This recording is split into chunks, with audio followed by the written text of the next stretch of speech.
नमस्कार। एक और सोलफुल मंडे के साथ आपकी सेवा में हाजिर है आप ही की अपनी प्रेजेंटर सरिता सबरवाल। कुछ हफ्ते आप तक ये प्रोग्राम नहीं पहुंचा पाए, उसके लिए मैं आपसे क्षमा चाहती हूँ, और ताना जी से भी। डॉक्टर ताना जी आचार्य जी हमारे गेस्ट रहते हैं, जिनसे बहुत अच्छी अच्छी बातचीत होती है। बहुत अच्छे विषय कभी वो चुनते हैं तो कभी मैं, और बातचीत को आगे बढ़ाते हैं। इन चीजों से आपको बहुत फायदा होता है, बहुत कुछ सीखने को मिलता है। तो हर बार मैं भी कुछ सीखती हूँ, और मुझे उम्मीद है कि इन बातों को सुनकर आपको भी बहुत अच्छा लगता होगा और आप भी बहुत कुछ सीखते होंगे। डॉक्टर तानाजी आचार्य जी हिंदू फिलोसोफर हैं और बहुत ज्ञानी पुरुष हैं। हर तरह के संस्कार, चाहे वो किसी भी तरह के संस्कार हो, वो निभाते हैं। वो अगर आप करवाना चाहते हैं अपने घर में भी हवन या कोई भी संस्कार, तो वो परफॉर्म करते हैं। सो उसके लिए आप इनका नाम भी सर्च करेंगे तो आपको पता चल जाएगा। वैसे आप मुझे भी चाहें तो कांटेक्ट कर सकते हैं। Right, okay. आज का विषय एक बार फिर से संबंध है। संबंधों के बारे में हमने पहले भी चर्चा की थी, पर ये इतना वास्ट सब्जेक्ट है कि हम इस पर बहुत सी बातचीत कर सकते हैं। संबंधों को कैसे निभाएं, ये कैसे संबंध होते हैं, कैसे किस तरह से संबंध बनते हैं। कुछ नेचुरल होते हैं, कुछ हम संबंध किसी के साथ जोड़ते हैं। तो इन संबंधों के बारे में आइए आज के प्रोग्राम में हम चर्चा करते हैं। लेकिन इससे पहले कि मैं ताना जी को इनवाइट करूं, मैं आप सबसे एक गुजारिश करना चाहती हूँ कि आप जहां भी बैठे ये प्रोग्राम देख रहे हैं और आपको अगर पसंद आता है, तो आप प्लीज इस चैनल को सब्सक्राइब जरूर कीजिए, और इससे आप अपने फ्रेंड्स के साथ शेयर जरूर कीजिए। अगर आप शेयर करेंगे तो ये नॉलेज जो है सब तक पहुंचेगी, दूर दूर तक पहुंचेगी। तो जल्दी से सब्सक्राइब कीजिएगा। फेसबुक पर देख रहे हैं या यूट्यूब पर देख रहे हैं, अपने कमेंट्स भी लिखना मत भूलिएगा। डॉक्टर ताना जी आचार्य जी, नमस्कार। कैसे हैं आप ताना जी? नमस्ते जी, नमस्ते। नमस्ते जी। हाँ जी। कैसे हैं आप? बहुत हफ्तों के बाद हाँ, मिल रहे हैं। नहीं आप बहुत व्यस्त रहते हैं, तो इसलिए मैं आपको नहीं, आप भी व्यस्त रहते हैं। मैं भी रहता हूँ। कभी हम नहीं, कभी आप नहीं। तो ठीक है, फिर हाँ भी जी। हमारी भावना अच्छी है, जितना हमसे हाँ। बनता है हम करते या रहेंगे। हुँ, जी। हाँ जी, जैसे कि मैंने कहा, संबंधों के बारे में ही आज हम संबंधों के बात करेंगे। संबंधों के बारे में हम पहले भी चर्चा कर चुके हैं। परंतु मेरे दृष्टि से हमारे परस्पर संबंध, हमारा लोक व्यवहार, ये इतना इम्पोर्टेंट विषय है कि सच पूछो तो इसकी एक स्पेशल ट्रेनिंग या इसका एक एक एक एक क्लास होनी चाहिए समाज में भी, और सिलेबस में भी कुछ इसको जोड़ना चाहिए। हुँ, क्योंकि हुँ। हम ह्यूमन बीइंग जो है सोशल एनिमल है। हमारा संपूर्ण जीवन किसी न किसी के साथ बीतता है। अकेले जीने का जी, कोई तरीका हमारे पास में है नहीं है। जन्म होता है परिवार में, फिर बढ़ते हैं इस परिवार समाज में, तो ऑल द टाइम चारों ओर हमारे साथ कोई ना कोई होता है। तो उन सबके साथ में किस तरह से हम तालमेल से जिए, और हम परस्पर कैसे हैप्पी रहे, और हम कैसे उन्नति करें, प्रगति करें, ये सारा का सारा जो है हमारे संबंधों के क्वालिटी पे डिपेंड करता है। अच्छे जी। संबंध है तो सफलता आपकी निश्चित है, और संबंध खराब है तो बड़े-बड़े बिज़नेस भी क्यों ना हो या परिवार क्यों ना हो, पति-पत्नी के रिश्ते क्यों ना हो, वो तो टूट जाएँगे, और वो पता है कि रिश्ता टूटने का परिणाम कितना बुरा होता है। इसकी भरपाई पैसे से नहीं हो सकती, किसी भी चीज़ से नहीं हो सकती है। हमें जी, अच्छे रिश्तों को बनाए रखना अत्यंत आवश्यक है, और मैंने पहले भी आपको बोला था, देखिएगा बहुत सारी बातें उसकी है, जैसे जितने भी हम लोग मिल के रहेंगे ना, तो उतना अधिक प्यार, उतने अधिक शक्ति, उतना अधिक हमारा प्रोटेक्शन, उतना अधिक हमारे लिए केयर, उतनी पावर, उतना ज़्यादा होता है। जैसे हमको इसलिए हमको समझना है कि हमको ऑलवेज़ हैंड टू हैंड सबके साथ मिलकर के रहने को, जीने को और काम करने को सीखना है। ये एक कोऑपरेटिव हमारा लाइफ़ है, तो इसलिए इस पे जितनी चर्चा हो जाए उतना कम है कम उसमें। है। हुँ, तो सबसे बड़ी बात इसमें जो समझने की है कि वो we need each other, we can not live without each other. ये थोड़ा बहुत हमारे हमारी ज़रूरत तो है, हमारा उसमें परस्पर कोई ना कोई हमारी आवश्यकता तो है। We need each other, but इसमें सेल्फिशनेस नहीं होना चाहिए। वी नीड ईच जी, अदर का मतलब होता है कि यू विन, आई विन। आपका भी भला, मेरा भी भला। You help me, I help me, इस तरह की जो हमारी आवश्यकता है उसको पूर्ण होना चाहिए। जैसे जी, मालिक को नौकर चाहिए, नौकर को मालिक चाहिए, गुरु को शिष्य चाहिए, शिष्य को गुरु चाहिए, पत्नी को जी, पति चाहिए, पति को पत्नी चाहिए। तो ये तो हमको चाहिए, ये तो चाहिए ही चाहिए, तो उसको बनाए रखना जो है बहुत ज़रूरी होता है। और बनाए रखने का जो स्किल है, मैं शायद पहले आपको बताया होगा कि देखिएगा, एक मधुमक् ए एक जो शहद का बूँद होता है ना, वो हज़ारों हुँ, मधुमक्खियों को इकट्ठा कर सकता है, परंतु हाँ जी, 1 गैलन सिरका एक मधुमक्खी को इकट्ठा नहीं कर सकता। नहीं कर जिन सकता। लोगों के अंतःकरण में प्यार है, एक-दूसरे के लिए रिस्पेक्ट है, एक-दूसरे के लिए शेयर करने की भावना है, एक-दूसरे की चिंता है, तो वो लोग हज़ारों लोगों को मधुमक्खियों की तरह इकट्ठा कर सकते हैं। वो प्यार अंदर जो है, वो है सबसे बड़ी बात। और प्यार का अर्थ होता है निस्वार्थता, सेल्फलेसनेस। हुँ, और हुँ, सेल्फलेसनेस पर्सन के लिए संसार में कोई प्रॉब्लम कभी होता नहीं है। कहते हैं ना, selfless person is good for all bad to none, and selfish person is bad for all good to none. तो इसलिए गुड, हम निस्वार्थ प्रेम करने की कला हमारे पास हो जाए, तो हम भी शहद की तरह हजारों मधुमक्खियां अपने साथ में जोड़ते हैं, तो उससे हमारा जीवन बहुत अच्छा होता है और हमारे जीवन की क्वालिटी बहुत अच्छी होती है। इसका जी, दूसरा बिंदु है संबंधों का, वो है एडजस्टमेंट, कॉम्प्रोमाइज करना होता है। हाँ, क्योंकि प्रत्येक व्यक्ति इम्परफेक्ट है, कोई किसी के जैसा नहीं है। वो होगा ही नहीं है, क्योंकि we are individuals, born separate है। हमारी प्रकृति अलग है, हमारी भावनाएँ अलग है, विचार अलग है, सब कुछ अलग है। तो लोग, फिर दूसरा, लोग बदलते नहीं है। लोगों को बदलने को नहीं आता, क्योंकि प्रकृति ही वैसी है, बाइबल तो उसका नेचर ही वैसा है। तो लोग भी नहीं बदलते और हम भी नहीं बदल पाते। तो ऐसी सिचुएशन में जब दोनों भी नहीं बदल सकते, दोनों भी इम्परफेक्ट है और साथ में रहना है, चाहे माँ-बाप है, बच्चे हैं, चाहे पति है, पत्नी है, भाई है, बहन है, entirely different, properly imperfect people, how can they live together is a tragedy, is a mystery, is a problem. तो इसीलिए मैं कहता हूँ कि we have to learn to live together with imperfect people more perfectly. ये है adjustment. हुँ, इसमें कुछ देना जी, पड़ता है, कुछ लेना पड़ता है, कुछ कुछ लेना पड़ता लेना। है, कुछ छोड़ना पड़ता है। जैसे हुँ, एक टूटा हुआ स्केल है, जैसे एक 12 इंच का स्केल है और समझो उसमें 2 इंच टूटा हुआ है, यानी जी, कम है उसके बीच में, तो एवरी मेजरमेंट करेंगे तो 10 इंच ही आएगा, 12 इंच का तो नहीं होगा वो। तो ना, एवरी मेजर के साथ में उसमें 2 सेंटीमीटर ऐड करोगे तो परफेक्ट मेजरमेंट आप ले सकते हो। यानी टूटी हुँ, हुई भी जो स्केल है, उससे आप परफेक्ट मेजरमेंट ले सकते हो। और कोई स्केल 12 की जगह 14 इंच की है, तो आपको प्रत्येक मेजरमेंट में से 2 इंच कम करो तो वो भी आपके लिए परफेक्ट हो जाती है। तो जी, आप में वो कला हो, तो आप 2 इंच कब कम करना है और 2 इंच कब ऐड करना है, अच्छा, ये यदि आपको हुँ, कॉम्प्रोमाइज़ और एडजस्टमेंट करता आ गया, तो आप किसी भी व्यक्ति हुँ, के साथ में आराम से रह सकते हो। जैसे हम बच्चे के साथ व्यवहार करते हैं, तो बहुत कुछ छोड़ देते हैं, मन पे नहीं लेते, अरे बच्चा है कोई बात नहीं, बहुत कुछ। हुँ, अब कुछ बड़ा आदमी वही बात कहे और ज़्यादा कहे, तो फिर उसमें से हमको सब्ट्रैक्ट करना पड़ता है। तो कहीं ऐड करना जी, पड़ता है, तो कहीं पर सब्ट्रैक्ट करना पड़ता अभी है। ये कला हुँ, जो है, एडजस्टमेंट की कला और एक-दूसरे को समझने की कला। और ये तभी आती है जी, जब ये एक्सेप्ट करो कि ना तो मैं परफेक्ट हूँ, ना तो ये परफेक्ट है। ना दूसरा प्रकृति है। ही ऐसी है बाय बर्थ, तो उसको करोगे क्या? और एक-दूसरे के बिना जी नहीं सकते। तो इसीलिए इस तरह से आप व्यवहार करें, तो आप लोक पे संसार में विजयी बन सकते हो और सबके प्रिय बन सकते हो। अर्थात फूल-फूल लेना है, काँटे-काँटे छोड़ देना है ना। और जिस आम में अच्छी बातें ले लें। हुँ, जितना रस है उतना ले लो, बाकी का छोड़ दो ना।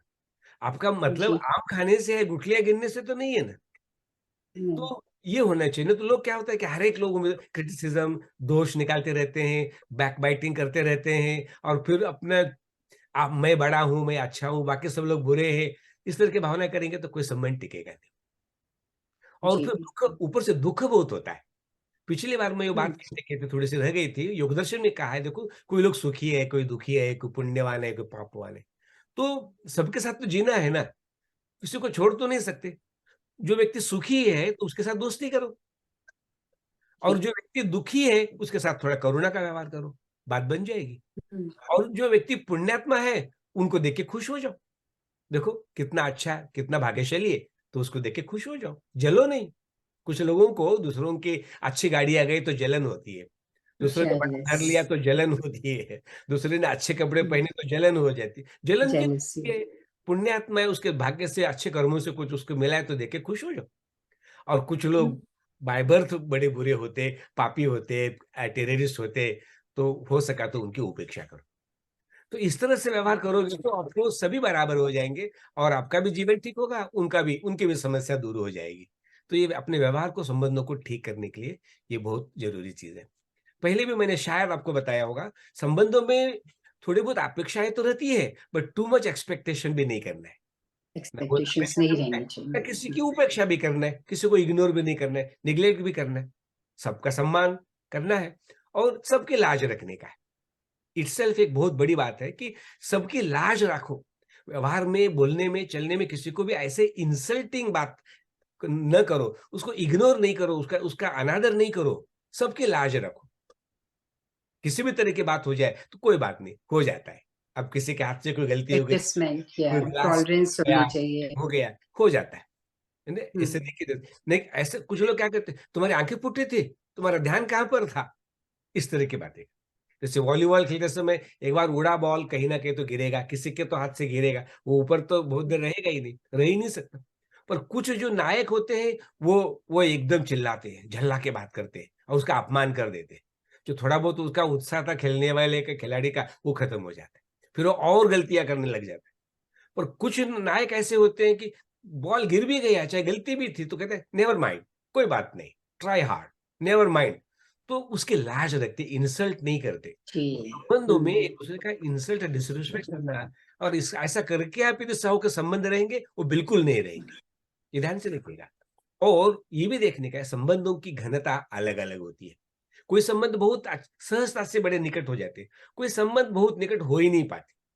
कुछ लोगों को तो बिना कारण देखते ही जैसे मन में बड़ी बेचैनी, बड़ी घृणा सी होने लगती है कि इससे दूर बैठो। कुछ किया भी नहीं जी। अभी। तो हुँ, सबके साथ संबंध अच्छे बने ये ज़रूरी नहीं है और संबंध धीरे-धीरे बनते रहते हैं। जिससे बनने होते हैं वो बनते जाते हैं, जहाँ नहीं बनना है वो कितने कोशिश करो नहीं बनते हैं। तो दोनों ओर से परेशान मत होना। वो डिस्टेंस आपको मैच करने को आना चाहिए, जिससे ज़्यादा सहज में जल्द अच्छा हो रहा है, संबंध अच्छे रखो, या नहीं हो पा रहे तो धीरे-धीरे, धीरे-धीरे जितने बने उसी में हमको संतुष्ट रहना चाहिए और बिगाड़ने की जगह पे डिस्टेंस रखने को हमको आ जाना चाहिए थोड़ा-सा। और जी। प्रेम करना भी कोई एकांगी बाजू थोड़ी ना है। ये हुँ, उभयता होता है, दोनों साइड से होता है, म्यूचुअल होता है। दोनों से। हम तो हुँ, प्यार करे चले जा रहे हैं, आप बिल्कुल ही हमको और ग्रांटेड दूसरा बिल्कुल भी नहीं या तो भई ऐसे भी तो नहीं। बात नहीं करनी। हाँ, हुँ, इवन माँ-बाप भी हो, वो तो बेचारे बेशर्म की तरह एक एक एकांगी प्रेम करते रहते। बट एक स्टेज उनकी भी आती है कि हम तो इतना कुछ कर रहे हैं, तो इन लोगों को थोड़ा भी तो रिस्पेक्ट और हमारे लिए प्यार नहीं है, तो वो भी कोई बात अच्छी नहीं है। तो इसलिए प्रेम हमेशा उभयतः दोनों साइड से होता है, पर अपनी ओर से पहल कर लेनी चाहिए। दूसरा कोई हुँ, कम भी करे तो 1 करे तो आप 2 करो, कोई बात नहीं है, फ़र्क नहीं पड़ता। तो बड़ा अच्छा रहता है। नहीं तो क्या होता है कि अकेले का काम नहीं है, उभय दो एक तरह से वो। और संबंधों में डेफ़िनिटली। जो होता है, ये संबंध ज्ञान-ज्ञान के नहीं होते, ये हार्ट टू हार्ट होते हैं। हार्ट टू हमारा उनका हार्दिक संबंध है। जी, बौद्धिक संबंध का कोई बहुत दिल मतलब मिलना चाहिए। जी। हार्ट बट हुँ, दिल मिले, तो दिल हुँ, मिले तो सब बात ही बन गई फिर क्या है। तो कोई कोई वहाँ हुँ, क्वेश्चन ही पैदा नहीं होता, वहाँ सब कुछ ठीक है। तो इसलिए लोग तर्क से, बुद्धि से मित्रता करते हैं, वो ठीक नहीं है। मित्रता संबंध ये हृदय से होते हैं, जहाँ पर कोई हुँ, हिसाब नहीं होता है, मैथमेटिक्स नहीं होता है लेन-देन का, किसी भी तरीके का। उसमें एवरीथिंग इज़ परफेक्ट। मैं कई बार जी, विनोद विनोद में एक्सपेक्टेशंस नहीं होती हैं। या हाँ, मैं कई बार वेडिंग सेरेमनी में जोक में भी कह देता हूँ कि ब्राइड कहता है कि कहता है I don't know how come my wife is my groom my bride is always right. मेरी पत्नी ऑलवेज राइट है। ऐसा वो हस्बैंड कह रहे हैं मंडप में। ग्रूम कह देते। हाँ, तो मैंने कहा ये कैसे हो गई? वो भी कहते हैं नहीं, नहीं मेरा हस्बैंड एक ऑलवेज राइट है। मैंने कहा ऐसा तो हमने या छोड़ के किसी को देखा नहीं। ये कैसे हो गया? एक वाइफ भी परफेक्ट है, हस्बैंड भी परफेक्ट है।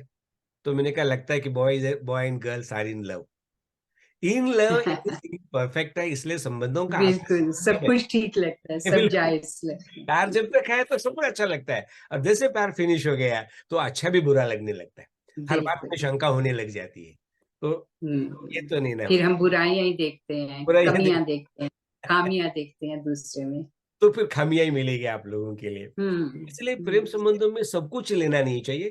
थोड़ा सुनना चाहिए, थोड़ा-सा नहीं सुनना चाहिए, थोड़ा देखना चाहिए, थोड़ा नहीं देखना चाहिए। नहीं तो क्या होता है कि दूसरी बात कह रहा हूँ कि नहीं तो फिर गैरसमझ बहुत जल्दी होते हैं। कई बार क्या होता है लोग अनइंटेंशनली कुछ बात कह देते, कुछ कर जाते, कुछ भूल जाते, तो हम उसको एकदम सीरियस ऑलवेज़ नहीं लेना चाहिए। तो आज की बात कल पे डालो, कल की बात परसों पे डालो। हो सकता है कि बात हम गलत सोच रहे हो, हमें हमारी कोई गलत शंका हो गई हो बिना कारण की, रियलिटी वैसे नहीं हो। तो इसीलिए कहते हैं कि सहसा विदधित न क्रियाम अविवेकः परम आपदाम पदम। तो बड़े शांति से काम लीजिएगा, आज का कल पे डालिएगा और थोड़ा बहुत नुकसान भी हो गया तो कोई बात नहीं है, चलने दो, जो चल रहा है चलने दो। फॉरगिव हुँ, और फॉरगेट जिसे कहते हैं ना, जैसे वो भी रखना बहुत जी, ज़रूरी है। हर बात बिल्कुल मैथमेटिकली करना चाहो तो वो भी बात उतनी ठीक नहीं होती है। तो संबंधों के विषय में जैसे पति-पत्नी का संबंध है, माँ-बाप का है, मित्र का है, गुरु-शिष्य का है, अनेकों संबंध है होते हैं। सबका एक अलग-अलग लेवल होता है। सबको एक साथ नहीं हम डील कर सकते। पति-पत्नी संबंधों में जी, कितनी भी कुछ कमियाँ हो तो ज़िंदगी भर निभाना होता है। माँ-बाप के संबंधों में जी, मित्रता में भी काफ़ी हद तक निभाया होता है, पर ऐसे ही कोई अरे-गहरे नत्थे-खैरे हो और बदमाशी करे, गलत काम करे तो वो तोड़ दे तो भी चल जाता तोड़ है। देना। तोड़ दे भी तो हुँ, बड़ा अच्छा होता है। तो इसलिए वो सभी हुँ, लेवल्स को देख के ही वो करना चाहिए। जैसे पति-पत्नी हुए, ये संबंध परिवार के या पिछले कर्मों के होते हैं, वो सुख-दुःख देने के लिए आए होते हैं, तो वो तो नाइलाज से सभी को निभाते रहना चाहिए। तो वो उसमें वो एक बात है उसमें। दूसरा जो है देखिएगा, संसार एक जैसे खेत की तरह है, उसमें हज़ारों हज़ार लोग हैं। उसमें आपके विचार है ना, ये बीज होता है हुँ, और प्रकृति जो होती है जिसमें बीज बोना होता है, वो सबके लिए समान होती है। तो जी, जैसे बीज हम इसमें बोएँगे और जैसे बीज की वैसा प्रकृति ही है। होगी, वैसे खेती होगी, वैसे फल होंगे। हुँ, तो हुँ, पहले अच्छे संबंधों के लिए ज़रूरी है कि हम अपने आप को बदलें, दूसरों पे ज़्यादा नहीं भर दे दो, दूसरा तो बदल नहीं पाएगा। You change yourself, don't push hmm, hard others to change because people can't change. Even if they want to, they can't. You don't change. You can't change. So why you insist upon others to change yourself and to be suitable to hmm. you? तो ये तो इसीलिए कहा भी जाता है कि खुद को बदलें, सबसे पहले खुद को बदलें, फिर संसार की और बाहर की सोचें, फिर कि बाहर उनको कैसे बदलें। बाहर की हुँ, सोचो। तो इसीलिए कोशिश करके अपने आप को बदलना है। तो वो वेडिंग में एक जगह पर आता है, प्रभु मुझ पे दया करो और मुझे ऐसी शक्ति दो कि मैं खुद को बदलूं और मैं हुँ, खुद को ऐसा बदलूं कि मैं मेरे पत्नी के अनुकूल बनूं और मैं अपने पति के अनुकूल बनूं। मैं उनको सूटेबल, हुँ, मैं उनको रेलेवेंट बनूं मैं अपनी ही जी, नहीं चलाऊं सब जगह पे मैं नहीं। No, I want to change my self to be suitable to my wife, suitable to my husband, suitable to my friend, my mother, my father. सभी के साथ में हमको सूटेबल बनने की कोशिश करना चाहिए। जी, कोशिश करो तो हो जाएगी, ऐसी बात नहीं है कि नहीं होगी। जिसमें हुँ, विन-विन पॉलिसी हो जाती है, दोनों भी विन हो जाए ना, अकेला क्यों विन हो जाए, है ना? ऐसा नहीं होता है। और संबंधों के लिए थोड़ा समय साथ में भी बिताना चाहिए। फेस टाइम बहुत ज़रूरी है। आजकल फेसबुक टाइम हो गया है, मिलना-जुलना होता नहीं, सुख-दुःख शेयर नहीं होते। फेस टू फेस तो होता ही नहीं है। हाँ, तो फिर थोड़ा साथ में रहने से क्या होता है, प्यार बढ़ जाता है। जी। दूर का दुःख तान्या मिट जी, जाता एक बारी मैं फिर से सबको रिमाइंड कराना चाहती हूँ कि I hope you are enjoying जो भी हमें ताना जी बता रहे हैं संबंधों के बारे में, रिलेशनशिप के बारे में जो भी बता रहे हैं, बहुत अच्छी बातें हैं और इन पर आप भी अमल करने की कोशिश कीजिएगा एंड प्रोग्राम को आखिर तक ज़रूर देखा करें और फिर सबके साथ शेयर भी किया करें। लाइक कर रहे हैं तो लाइक कीजिएगा, कमेंट भी ज़रूर लिखिएगा, मुझे बहुत अच्छा लगता है जब आपके कमेंट्स मुझे मिलते हैं। बहुत-बहुत धन्यवाद इस प्रोग्राम को वॉच करने के लिए, ताना जी ने अभी बातचीत खत्म नहीं किया है, और भी कुछ सुनना है हमने तो सुनते रहिए, देखते रहिए। हाँ जी। है। इसलिए मैं क्योंकि इन चीज़ों का रिपिटेशन जो होता है ज्ञान का, वो वरदान होता है। और कोई बात दोबारा कही जाती है तो उसके पीछे कोई प्यार और करुणा की भावना होती है। ये नहीं कि जैसे मैं भूला होता हूँ, पर कोई बात लोग समझ जाए इसलिए दोबारा रिपीट करके बताने का तात्पर्य ये है कि आप भूले नहीं, ऐसा होता है। पीछे भी मैंने इस बात को बोला था, संतों ने बड़ी अच्छी-अच्छी बातें कही है। भर्तृहरि जी ने बोला है, किस संबंधों के साथ किस तरीके से व्यवहार करना चाहिए, ये बड़ी जानने जी। की बात है। तो उन्होंने कहा हुँ, कि दाक्षिण्यम स्वजने, जो अपने घर परिवार के लोग होते हैं ना, उनके साथ में ऑलवेज़ सद्व्यवहार करना चाहिए। थोड़ा उनकी ओर से बुरा भी व्यवहार हो जाए, पर आपकी ओर से सद्व्यवहार करना चाहिए। और दया परिजने, जो सेवक लोग अपने घर में काम करते हैं ना, उन पे दया करो। वो बेचारे किसी मजबूरी के कारण तुम्हारी नौकरी कर रहे, तो जी। उनके ऊपर रौब ना झाड़ो, बल्कि उनके साथ बहुत दया की बात। बहुत लोग ऐसा करते हैं कि जो लोग उनके घर में कोई काम करने वाला आता है या कोई भी किसी भी तरह का काम आप करवा रहे हैं, तो उन लोगों को वो सोचते हैं ये तो ऐसे ही हैं, पर उनकी कदर करनी चाहिए। वो उस चीज के लिए वो वही काम कर सकते हैं, इसलिए वो काम कर रहे हैं। तो ये नहीं कि उनको सोचे कि दे आर नथिंग फॉर तो हमारे लिए कुछ नहीं। बहुत लोग उनकी घृणा करते हैं, उनका अपमान करते हैं, गाली देते हैं, हम्म। बहुत हर्ट होता है। मैं आपको बता दूँ, जी। मुझे बहुत ही हर्ट होता है, ऐसा कभी नहीं करना चाहिए। उनकी मजबूरी है जो आपके घर में काम कर रहे हैं, आपको सुविधा पहुँचा रहे हैं और भला आप उनका अपमान कर रहे हो। तो किसी व्यक्ति का भी अपमान करो तो तुम्हारे लिए वो क्वालिटी दे नहीं सकता है, वो जी। नीति। और कोई शाठ्यम सदा दुर्जने और कोई सचमुच ही बुरा व्यक्ति है, तो थोड़ा उसके साथ में बुराई का व्यवहार, कठोरता का व्यवहार करना चाहिए, क्योंकि वो नहीं तो फिर वो बहुत ज़्यादा चढ़ जाएगा वो। और जो जी। साधु लोग होते हैं, उनके साथ प्रीति का व्यवहार करो। भले लोग हैं, उनके साथ प्रीति करो। और कोई बड़े राजकीय लोग होते हैं ना, उनके साथ नीति से व्यवहार करो। क्योंकि राजकीय व्यक्ति ऐसे-वैसे व्यवहार नहीं करता, वो नीति से ही व्यवहार करता है, तो उनके साथ वैसे होना चाहिए। और विद्वान लोगों के साथ में छल-कपट नहीं करना है, सरलता और निश्चलता। ये मत समझो कि हम्म। उनको समझ में नहीं आता, वो सरल होते हैं तुम्हारे कल्याण के लिए, उनके साथ छल-कपट नहीं करना है। और कोई शत्रु है, तो सर्टेनली उसके साथ बहादुरी का, फिर उनको उसको तो फिर एक हाथ को 2 हाथ उनसे कर लेना चाहिए, तभी जी पाओगे, नहीं तो नहीं, संसार में जी नहीं पाओगे। और गुरुजनों के साथ में ऑलवेज पोलाइटनेस, नम्रता। और स्त्रियों के साथ में शिष्टता। स्त्रियों हम्म। के साथ कभी भी बदतमीजी का और अशिष्टता का व्यवहार नहीं करना चाहिए। नहीं हमें करना चाहिए। मॉडेस्ट प्रेम का और सॉफ्ट स्वीट व्यवहार करना चाहिए, क्योंकि वो सॉफ्ट होती है वो। तो हम्म। जो लोग ऐसे कलाओं में कुशल होते हैं, ऐसे व्यवहार में कुशल होते हैं, संसार में वही लोग सुखी रह सकते हैं और उन्नति प्रगति कर सकते हैं। तो इसलिए सफल। थोड़ी-सी बातें मैंने अच्छे संबंधों के बारे में, और जिससे हमारे जीवन की सफलता और आनंद के लिए, सबके लिए उपयोगी होंगी, इस भावना से थोड़ी-सी बातें जल्दी-जल्दी में कहने की कोशिश की है, ताकि आपको बहुत कुछ मैटर मिल जाए। बहुत अच्छी बातें की, और मुझे उम्मीद है कि इन्हें आपने भी बड़े ध्यान से सुना होगा और इन पर अमल भी करेंगे। इसी के साथ मैं सरिता भी अब आपसे आज्ञा चाहती हूँ, और ताना जी आपका बहुत बहुत धन्यवाद कि आप हमेशा अपना कीमती समय हमें देते हैं, अमूल्य समय देते हैं। Thank you so much. और ये आपके कारण मैं करता हूँ, ये भी मैं बता दूँ, नहीं तो मैं अकेला नहीं कर पाता, बट आपके नहीं नहीं, के कारण मैं कर, आपके बिना मैं नहीं कर सकी, ये भी एक संबंध है। ये भी हमारे आपके बिना संबंधों की नहीं। विशेषता है। ये काम इतने सरलता से होता है, क्योंकि हमारे संबंधों में एक मधुरता, विश्वास और श्रद्धा है। Thank you so much. आपसे भी आज्ञा चाहती हूँ, अगले सप्ताह फिर मिलेंगे। अपना और अपनों का ध्यान रखिएगा, और इस प्रोग्राम को इसी तरह से आगे बढ़ाते जाइए। नमस्कार। नमस्कार।